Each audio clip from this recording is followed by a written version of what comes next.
Hey everybody, welcome back to the channel. It's time for Papa's Comic Books and Coffee. Okay, well let's see who decided to join us today. How about that? Marvel Comics Group, The Invincible Iron Man, number 145, 50 cents back in 1981. This is called Raiders Rampage by David Michelin and John Romita Jr. Once again, this book and others is available on my eBay page, Papa's-Comic-Books. And if you don't mind, hit that subscribe button and give it a like. Okay, let's see what we can do today. Here we go. Welcome, 24th Annual Conclave of Electronic Engineers and Innovators, Park Sheraton Hotel, Dallas, Texas. Mr. Stark, can you tell us why your company has requested a Senate investigation into Roxas Oil involvement in the Iowa anthrax epidemic? It's called a convention, Rodney. Say, Chief, I didn't know you'd take up a masochism for a hobby. Hey, Stark, what's the real story behind the canceled NASA contract?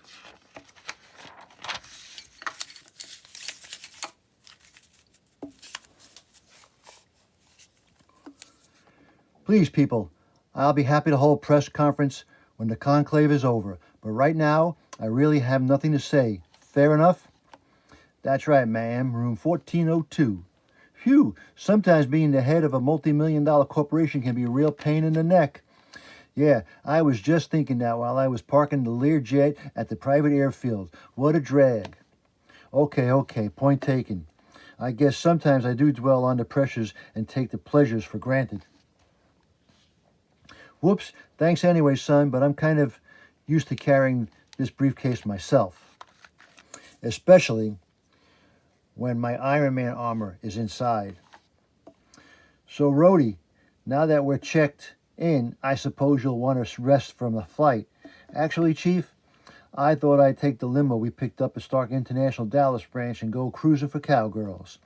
Then I think you'll be disappointed, buddy. Dallas is a major metropolis these days. They don't have cowgirls here. But they do, Chief. That was easy. Oh, that was easy.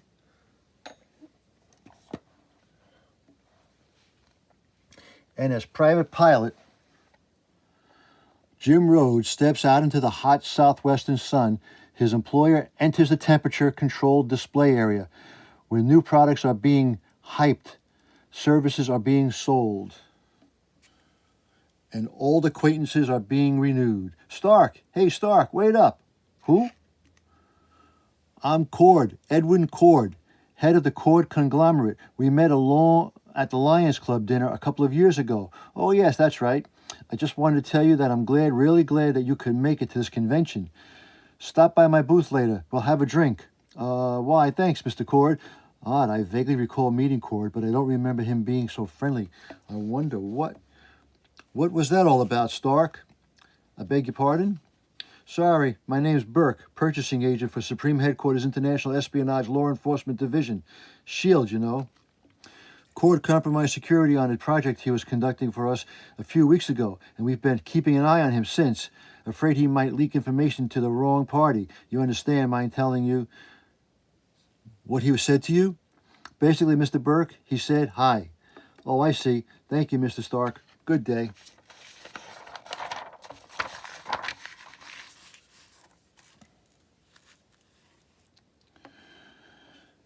Cross, I've been looking all over for you.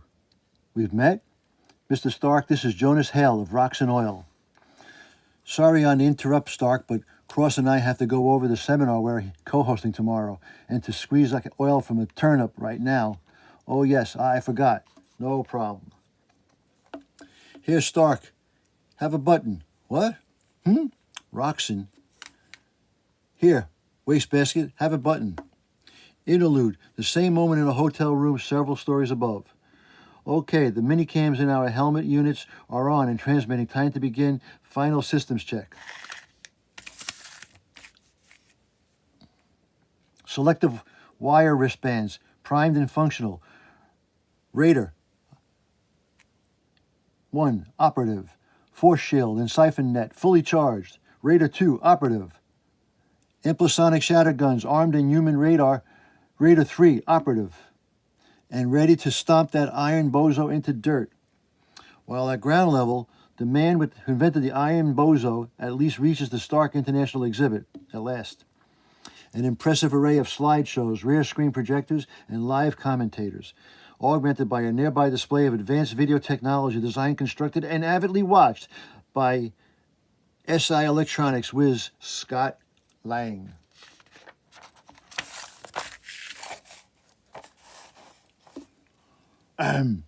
Hi there. Welcome to the world of Stark International Munch. Here's a pamphlet. Go get him, Dougie. Actually, what I wanted. Oh, sure. Sorry. Here's a bumper sticker. Man, that Fairbanks is something else. But what I really had in mind was more of a question like, how much popcorn can a man buy with unemployment compensation? Gulp. I was just making sure the display works, eh? Of course. So how are things going? Good crowd? Not bad. In fact, they're showing quite a bit of interest, especially in the Iron Man demonstration scheduled for Sunday. However, some attendees are going to get an unexpected demonstration on Friday, as well-oiled elevator doors slide open and costume chaos erupts.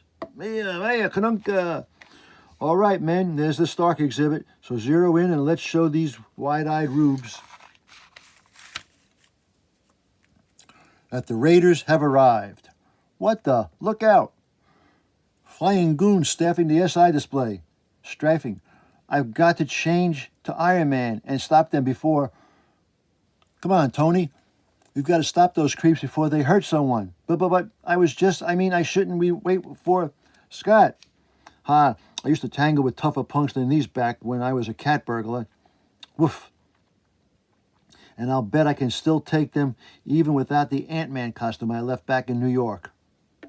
Yep, that's one down and two to... Whoa! But a well-aimed blast of sonic pressure from Raider 3 gives Scott Lang reason to reconsider the wisdom of his rash heroics after he wakes up.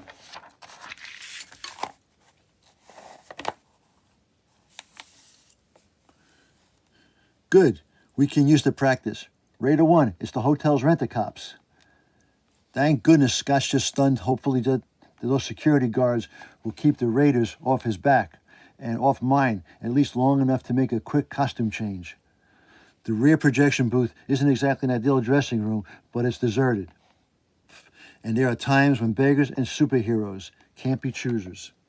Yes, ladies and gentlemen, Iron Man's armor is the exclusive property of Stark International. A modern miracle, the armor employs polarized metal mesh construction and solar-powered microcircuit weapon systems to make it wear a near invisible fighting machine, and it's Stark International pleasures to announce that the Iron Man himself has agreed to attend this convention on Sunday afternoon to give a demonstration of his amazing abilities. In person, we'll all be. Look, there, he just, like the boss said, hit him with the siphon net. However, don't know what the sparkly fishnet is, but I think I'd best avoid it. Especially when I can just duck under and fire a pair of repulsor blasts back at it. He's got some sort of energy shield. It's absorbing the repulsor rays. Maybe I'd better save him for last. He's coming after Raider 1. Rake him. Get serious, boys. Don't you know that bullets hurt me about as much as sticks and stones? So why don't you just pack it in before I have to show you what hurting is really about? Sorry, hero, but you'll have to forgive me. I put off quaking in my boots, at least until I have shown you that my rotary wrist blasters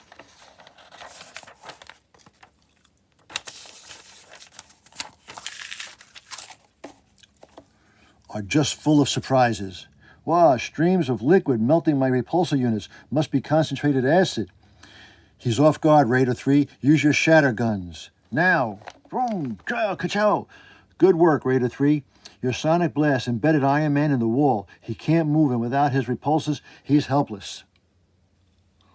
No, I'm never helpless. Not as long as I have a brain, because I can still cyberkinetically trigger the vario beam in my chest to emit high-intensity light, bright enough to temporarily blind the Raiders. Ugh, my eyes. And seconds later, as the rapidly blinking raiders turned cautiously around, look, Iron Man smashed himself backwards through the wall.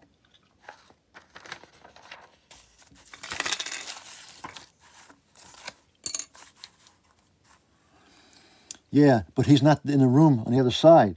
So where'd he go? Here. Huh. Something's grabbing me from below, pulling me. Down. Sorry, this isn't a very fancy battleground for your last hurrah, big fella, but maybe you can bribe your biographer to lie. He's got Raider 3, but if any of us are captured, don't worry, setting my wrist blasters for fire. Jets should give that Tin Man something else to think about. Indeed, a wall of flames springing up between me and the downed Raider. There's no way the hotel sprinkler system can cope with the fire this sudden and intense, which means it's up to me. The flame-retardant foam in my armor cuffs was meant to put out fires on my armor, but by directing the spray outwards, maybe I can douse enough flames to... Good. The fire has been dispersed enough so that the safety sprinklers can handle it now. I can get back to what?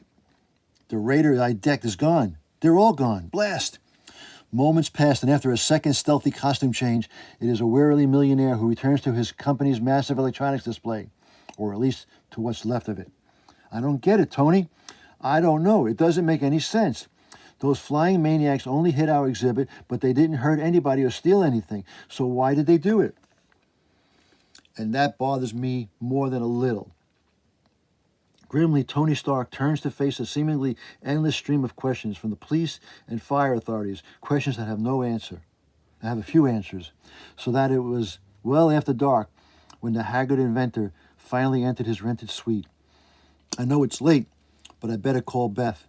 I better give Beth a call. And so a briefcase is gingerly sat down on a familiar number is dialed and connection is made to a well-kept brownstone residence, office building in Manhattan's Upper West Side.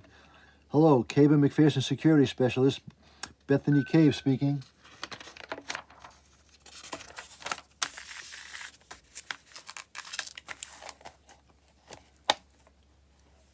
Oh, hello, Tony. No, I hadn't heard. What's that? Well, of course I'm very glad you weren't hurt. Babe, are you sure you're okay? You sound strange. Maybe I should cut this convention short. And no, Tony, please, I'm fine. Just a little tired. Well, if you're sure, I'm certain. I'm listening. I'll talk to you later, okay? Bye. Slowly, as if dreaming, Bethany Cape returns to the receiver of its cradle, shutting out the man she loves, for she has things to do, things she knows with sadness and resignation she must do, alone.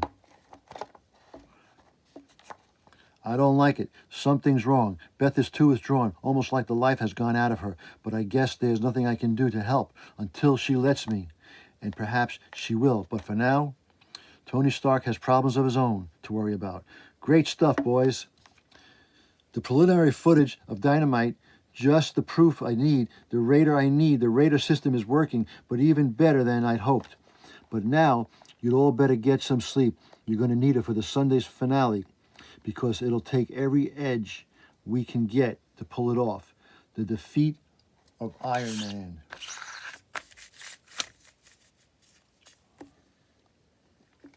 Saturday, as an afternoon cocktail party caps a surprisingly uneventful day. Sure you won't join me, Scott? Thanks anyway, Tony, but I'm afraid the atmosphere is a little rich for me, and ex-con especially, who's still trying to wean himself from the sordid past. So I think I'll just go grab me a steer burger and brew instead. And see you later. I guess it's best that Scott didn't come along, because I've got to milk this party for all it's worth, try to find some clues about who was behind that attack yesterday. Barkeeper, Dr. Pepper, please. Better make it a double. And so the investigation begins. Perhaps you should consider another Avenger. Thank you, Mr. Cross. Perhaps you should consider another Avenger for the bodyguard, Mr. Stark. I've been perfectly satisfied with Hawkeye, and since Iron Man didn't do you so well yesterday. Sorry about Iron Man's flop yesterday, but Mr. Stark, could be you're getting rusty with your weapons designs. Now, if you'd reconsider manufacturing munitions for S.H.I.E.L.D. once again. Thank you, Mr. Burke. You're still holding the Iron Man demonstration tomorrow? You're sure I was afraid that after humiliating failure yesterday? Thank you, Mr. Cord.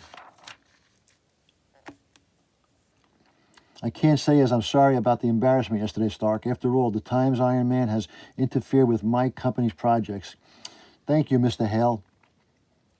And thus it had begun, so the investigation ends.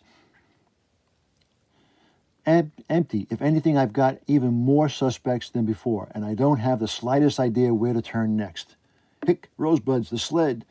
Say, pal, I don't suppose you've got a brilliant revelation to lay on me, do you? Terrific. Then there's nothing I can do but assume the worst, that those raiders will attack again, only this time I'll be ready for them. Sunday dawns brightly over the Dallas skyline, and the afternoon follows an invitation-only crowd files eagerly into the well-guarded auditorium. As you can see, the microcircuits of Iron Man's armor amplify the wearer's strength 1,000-fold, and we hope to show how your organization could benefit from the use of similar non-classified components. Holy geez, laser beam cutting through this solid steel turbine like a knife through parquet.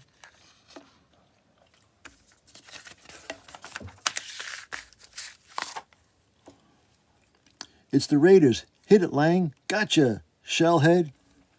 Hey, they've dropped the curtain. They're crazy if they think that's going to stop us. However, look, they used the curtain to cover an escape. No, not everyone escaped. There's Iron Man, scrag him. I got him. So did I. Me too. Wait a minute. We're each hitting a different Iron Man, and our blasts are going right through them. Ah, crud, those are just holographic images. Where's the real Iron Man?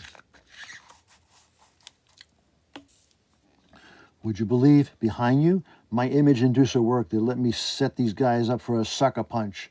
But now I have to manipulate them again and get them out of the open where there's less chance of harming innocent people. That's the last time that metal scum's gonna hit anyone. I've seen my shatter guns for maximum. And that makes them strong enough to knock Iron Man clear into next week. Okay, if they connect Punk White, which they won't, since I was able to salvage enough from my damaged repulsors to get one of them working again. This is going to be easier than I expected. They're trying lasers again. They obviously don't know that my armor has limited laser resistance. But then the unexpected occurs. Whoops. Blast. I was so concerned with the Raider 1 that Raider 2 was able to get that net of his over me. Gotta rip my way out of it before others can... Oh no. Oh no. Wait. The blasters, my circuitry is going haywire. The net is draining my energy stores. My power level is plummeting. And so am I. Like a glittering stone, the Golden Avengers drops falling straight towards the Dallas Civic Center, where a somewhat different battle is being televised nationwide. Has to be one of the most spectacular representations of pugilistic expertise that this announce has ever seen. What you mean spectacular, Howard? Him, the one who's spectacular because him the greatest and can still whoop anyone in that ring. Muhammad Ali and Howard Cosell. Except him.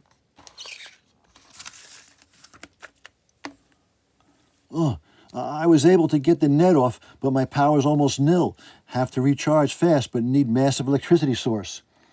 These feeder cables for the television cameras got to give it a try. With the last of his rapidly ebbing strength, Iron Man snaps this snake-like cable and then struggles to fit the spark-spitting end to one of the power induction coils of his chest plate. While above, we got him, men. Who are they? What the devil's going on? Need a lookout, Raider 3. Raider 2, make visual confirmation. Check, Raider 1. It's kind of dark down there, but I think I see him. Yes, it's Iron Man, but just a moment. It looks like he's moving. Surprise, gentlemen? I'm disappointed. You should know that it takes more than a power-sucking hairnet to keep the good Iron Man down. Though I'll bet the same isn't true for a Raider. Caught me in a siphon net. I'm losing power. I kid you not, ladies and gentlemen, the combative tableau unfolding here today is enough to boggle the mind. For though the costume ruffians called Raiders did draw first blood, Iron Man's staggered comeback of such fortitude, such heart, that, just a moment, one of his opponents is aiming some sort of weapon at Iron Man's back, and the Golden Avenger doesn't see it. Could this be the end of? No. Huh. Get ready to have your butt beat, Buster. You're in Texas, and we don't let no one stomp the good guys here. What a courageous gesture, but alas, it appears to be in vain. As the pugilist crowd is driven back by overpowering gunfire, through their actions did the champ from the 10 count, so that now, okay, Raider, you've got a choice. You can give up, or my repulsor can take your head off. Which it'll be? Give up. Smart. And the winner by a TKO in the first round? Iron Man.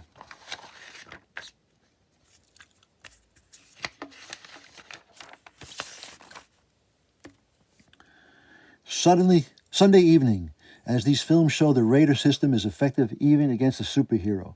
So you can understand, Mr. Burke, how your field agents would benefit tremendously if Raider uniforms were the standard issue. And of course, the Cord conglomerate would stand behind every unit sold, or 100%. Let me see if I've got this straight, Mr. Cord. You're saying that you hired 3 mercenaries to use weaponry of your company's design in an attack against Iron Man just to impress me?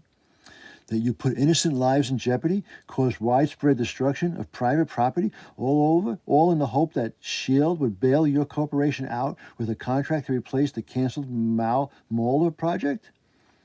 Well, I suppose it could be interpreted that way, but no one was really hurt, and I was desperate, you see?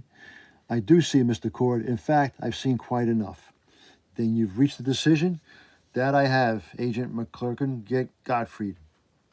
Take this man into custody, Mr. Cord. You're under arrest. The next morning, Tony Stark will sit down with hot coffee and a copy of the New York Times. He will turn to the financial section and read a headline, Edwin Cord indicted for reckless endangerment. Fate of the Cord conglomerate. On shore. His coffee will be cold when he turns the page. Turn the page. And that is the story of The Invincible Iron Man, number 145.